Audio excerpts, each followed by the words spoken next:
Hello everyone, this is कृपा चंडेरा। तो कल मैं एक ऐसी जगह पे गई थी जहाँ मैं हमेशा जाती हूँ जब भी मेरे पास टाइम होता है। वहाँ या तो वो जगह पे कोई अच्छा फंक्शन होता है, वहाँ पे बहुत सेलिब्रेशन होते हैं, हर एक फेस्टिवल के सेलिब्रेशन होते हैं। और मैं बात कर रही हूँ वृद्धाश्रम की। तो वहाँ जाके मुझे बहुत सुकून मिलता है। लेकिन जब मुझे सुकून मिलता है और मैं घर पे आती हूँ तो मेरे दिमाग में हमेशा ये विचार आता है, और कल भी यही हुआ कि ऐसा क्यों होता है कि हमें उनके साथ, उनके लिए, उनकी खुशी के लिए वहाँ जाके टाइम स्पेंड करना पड़े। ऐसा मौका क्यों आता है? ऐसी क्या मजबूरी रही होगी उन बच्चों की कि अपने माँ बाप को वृद्धाश्रम में छोड़ना पड़ा, या माँ बाप की ऐसी क्या मजबूरी रही होगी कि उनको वृद्धाश्रम जाना पड़ा।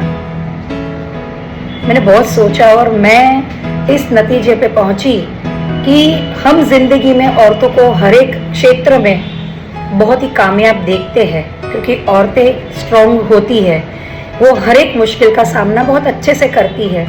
लेकिन यहाँ पे मैं उन चीज़ को उस तरह से नहीं देख पा रही हूँ, क्योंकि कोई भी बच्चा अपने माँ बाप को वृद्धाश्रम छोड़ने जाने में कभी राजी नहीं होगा, और ना ही वो माँ बाप जिन्होंने अपने बच्चे को पाल पोस के बड़ा किया है, उसको एजुकेशन दिया है, उसके लिए वो हर खुशी लाई है जो वो डिजर्व करते थे, या माँ बाप की हैसियत के बाहर की चीज़ें भी उन्होंने अपने बच्चे को दी है।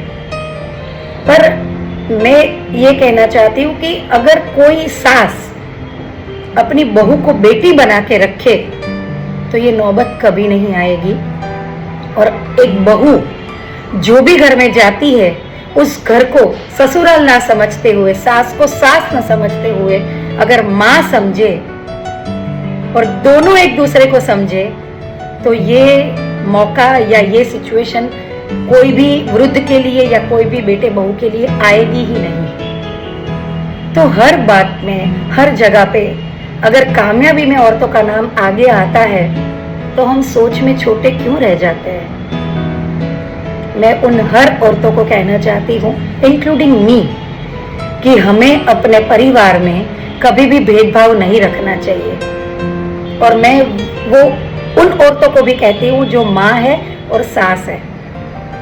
हर एक माँ को अपनी बेटी को ये सलाह देनी चाहिए कि ससुराल ही तुम्हारा मायका है और सास और ससुर तुम्हारे माँ बाप हैं। और हर सास को अपनी बहू को ये यकीन दिलाना चाहिए कि हमारे लिए आप हमारी बेटी ही हो, बेटी जैसी नहीं। अगर आप अपनी बेटी को पढ़ाई के लिए टाइम देते हो तो उनका काम आप कर लेते हो, उनको खाना नहीं बनाने देते, तो बहू को भी ऐसा प्रायोरिटी दो कि अगर वो भी वर्किंग वुमन है या वो भी कभी थक जाती है तो उसको भी रेस्ट दो, साथों साथ काम कराओ अगर आप काम करने के लिए कैपेबल हो।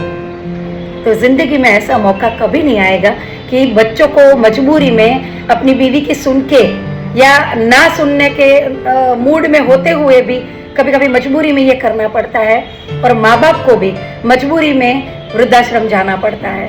तो ये दोनों तरफ से सिर्फ बात औरतों को ही आती है कि औरतों को समझदारी दिखा के बहू को सास को माँ समझना चाहिए और सास को बहू को बेटी समझना चाहिए। Thank you so much.